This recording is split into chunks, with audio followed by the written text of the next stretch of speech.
Hey guys, I am getting ready to make some whipped cream today, so I wanted to show you guys how easy this is with 3 ingredients. That's it, and this fancy tool right here. So this is called our whipped cream maker. Comes like this. You have on the bottom this little silicone part that pops off, and that helps it from slipping when you are pumping this up and down making your whipped cream. This part you just twist, unlock, and it comes up. Now after you make a batch of whipped cream, if you don't eat it all, maybe you won't, then you can take this bottom part and pop it right on the top and store your whipped cream just like that. So if you don't eat it all, you can save it. It'll stay good for a couple of days where it's nice and fluffy, and then it'll slowly lose its fluffiness. So usually within the first 2 or 3 days, you're gonna wanna eat it all. You might eat it faster than that. I know I do. So then there is this line here. As you can see, that is our fill line. We're going to take our heavy whipping cream. I like to just kind of shake mine up a little bit, and we're going to fill up that to the line. Here we go. And then all we need after that is vanilla and powdered sugar. So 3 ingredients: heavy whipping cream, vanilla, and powdered sugar. That is it. So I fill it just like slightly below that line because I'm gonna add my other ingredients.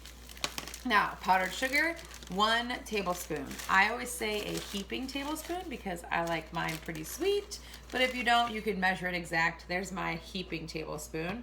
There we go. And then 1 teaspoon of vanilla.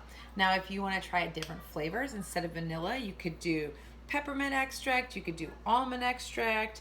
I've seen people add cocoa powder in here. So I would do, if you wanted to do like chocolate whipped cream, you would do all these ingredients and add some cocoa powder, like a tablespoon, or not tablespoon, a teaspoon or so of cocoa powder, and you'll have chocolate whipped cream. You could add Bailey's in here and have like a Bailey's, bourbon. I've seen people do a bourbon whipped cream. Lots and lots of possibilities. My favorite are plain chocolate and peppermint. Those are so good. They're delicious on your coffee. They're delicious on your hot cocos. So fun. So now that we have them in here, we just put this on, lock it into place, and then we're just gonna pump up and down, just like this. It's gonna take 30 to 60 seconds, and then you're gonna have whipped cream. So easy. So let's talk while I'm doing this and getting my workout in, what other things you can do with this, because everybody always says, well, what else can you do with it? Why would you want to do something more than make whipped cream? That's, usually my response. But you can actually use this to whip up eggs, so you can make super fluffy scrambled eggs. You whip them up and get them real fluffy. You can use this to make butter, homemade butter. So you would use heavy cream just like this, except room temperature. And then you would do whatever you wanted to add in there. If you're going to add a little salt in there, if you're going to add some herbs, like an herb butter, a garlic butter, and just, again, just like this, fluff it right up. I have not made homemade butter, not gonna lie, because mainly I make whipped cream because whipped cream is good. But there are other options. There is actually a dairy-free option. This is getting hard, so I think I'm about done. There's a dairy-free option where you use coconut. So the can of coconut milk, you use the cream. I think it's the cream. I'll double check that for you. But you use that, and then you can make a dairy-free whipped cream. So there are lots of fun possibilities. Also, if you do keto, you can make a keto mousse in here. Use heavy cream and a sugar-free Jello pudding mix. I think it's like 1 or 2 tablespoons of that in there. And you can make keto mousse. So it's keto friendly and it tastes the bomb, let me tell you. So let's check. All we're gonna do is twist this open, slide this up. I like to usually I pull this to the top. And if it doesn't sink down, it's probably done. So we twist this, open it up, and then we check. Oh no, see, look, it needs a little more. Now it's not fluffy enough for my liking, although it still looks real delicious.